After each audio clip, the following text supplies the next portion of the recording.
Good morning, Thomas. We're very pleased to have you here today. So a big welcome, because you are a big name in sustainable development in Belgium. And so we're going to do this interview about the role of boards of directors for sustainable development. So please, can I ask you to introduce yourself? Yes, with pleasure. I am an entrepreneur and an industrialist in terms of my involvement with public corporations. I've been recently and for 9 years chairman of KBC Group, Belgium's largest banking and insurance group. But as I say, I'm foremost an industrialist, and I've been for many years associated with Umicore, an industrial company, a materials technology group in Belgium, and globally active in battery materials, in catalyst for emission control for cars and recycling, and so a company which has very much has sustainability at its heart.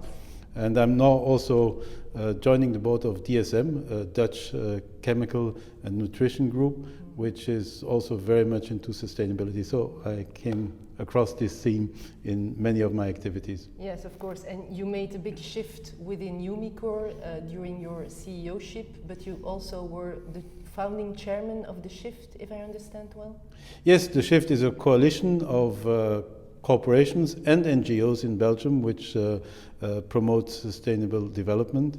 And so it's a coalition of the willing, a coalition of the more progressive elements within the corporate world, and maybe also the more progressive elements in the NGO world, because it's those NGOs who really want to cooperate to make change happen. Yeah, we really know the Shift as a big example in Belgium.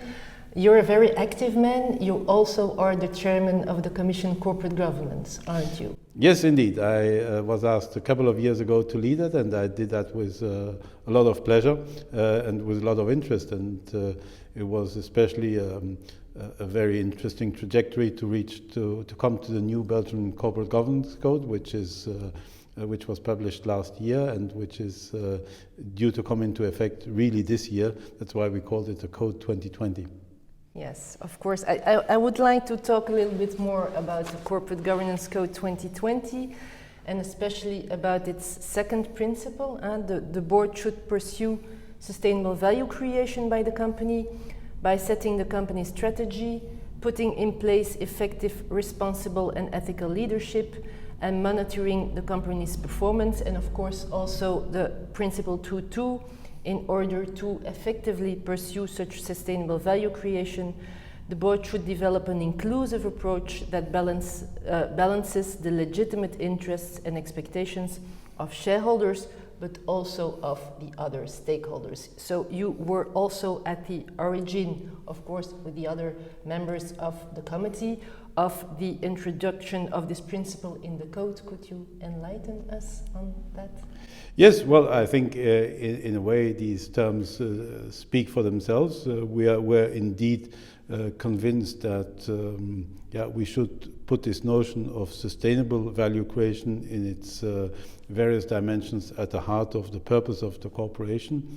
So sustainable meaning over the long term, sustainable meaning indeed balancing the interests of all shareholders and stakeholders. Taking into account the legitimate interests of the stakeholders.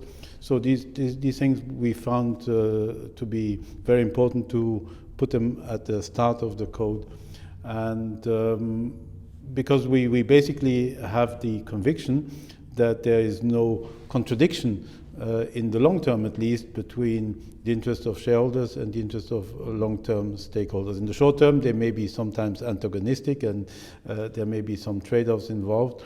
But in the long term, we believe that a corporation can only really create value if it takes into account the legitimate interests of the stakeholders.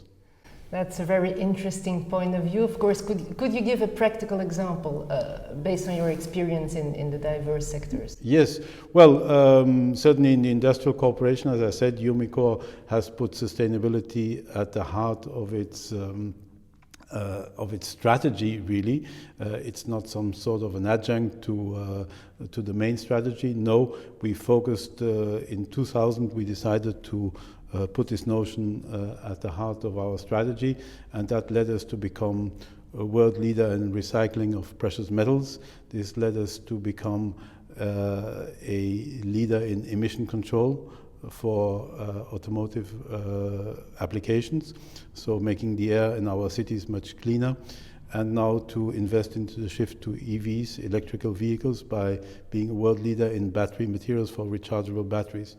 So we really shifted the portfolio around, taking into account the mega trends that society was facing, by also taking charge of our historical legacy, because Umicore is a company that has roots that go back more than 100 years, and so it had actually quite a bit of historical pollution around our site. So we took that into account, and we proactively made a decision to clean that up beyond what were legal requirements. And I think also in the way we deal with our staff, with our people, with our talent, how we try to promote diversity, equal opportunity in the company. All these were ingredients of the success, and actually Umicore, it's created a lot of value by doing that. If you look at the value the company had in 2000 and the value it has today, it's multiplied by a factor of 15. So it shows that doing the right thing is not antagonistic with creating value, shareholder value over the long term.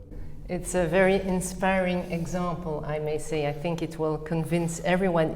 You were the CEO at the time when the shift started. Was it difficult, and what was the role of the board of directors? Well, I've seen examples where the sustainability thinking was really driven by the board of directors, and I have to say that was maybe more the case in KBC, in the bank, where the move was initiated by the board of directors, by the supervisory board. In Umicore, it probably came more from management and from the conviction of management, but certainly the board at that time helped us very much to think these things through, and really encouraged this movement and kept us focused on this line along the road. But so in some cases, yes, it is something that comes up bottom up in a way from the management, from the staff of the company. In other cases, and certainly that's maybe been the case in the financial sector, it was less deeply ingrained, to say the least, in the thinking of the sector, of people in the sector in general.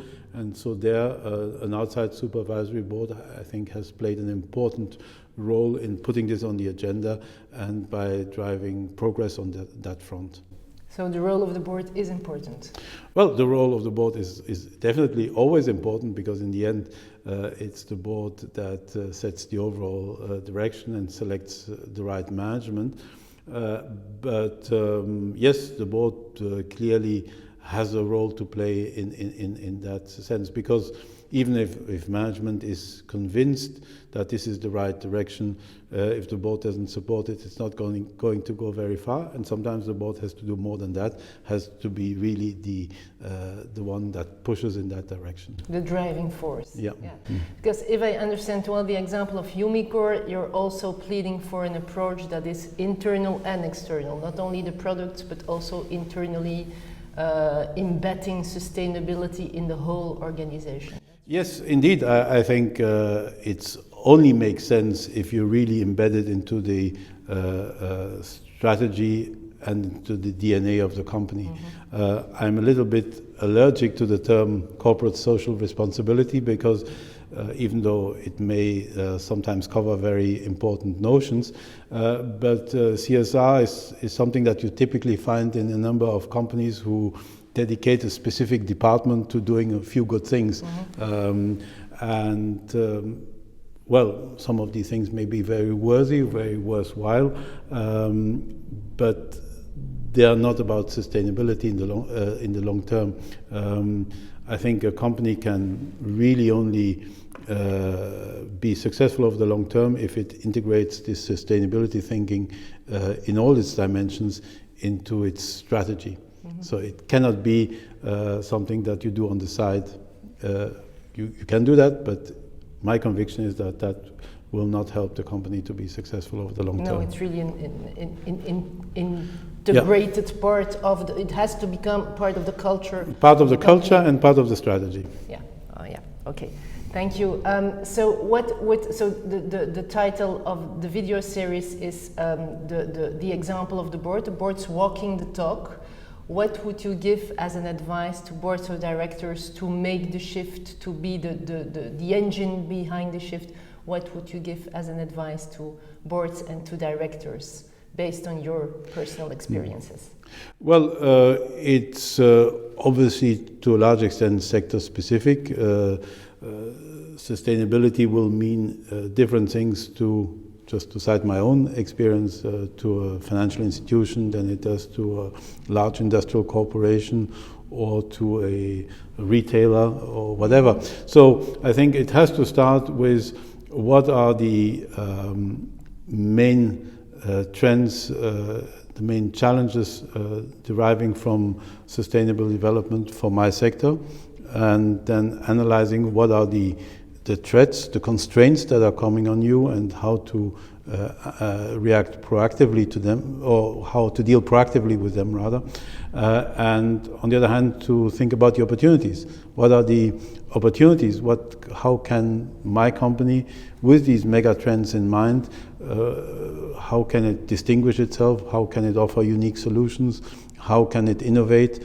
And it is by both analyzing the constraints and the opportunities that face a company in its given sector that you can make these long-term choices about where to orient the strategic development of the company and where to adapt possibly its operating style, its culture, its behaviors. Yeah, so really develop a long-term vision and then integrate it in the strategy and the culture. Well, develop a long-term vision on the environment in which the company operates, what is going to be relevant, not only tomorrow, but probably 5 years from now, 10 years from now, and then orient your strategic agenda, your innovation agenda, but also your people agenda around those challenges and those opportunities. Great. Thank you so much, Thomas. You want to add something else? Maybe I forgot something? No, I think it was pretty complete. I think it is something that takes sometimes a little bit of courage and determination to initiate, but in my experience, it is really the key to long-term success. And so boards need to have the courage in some instances to initiate this change and to stick with it. It's not going to give results immediately, it's not going to help your next quarter's performance, but it's going to make the difference whether your company is a winner in the next decade, I'm sure. Thank you. Thank you.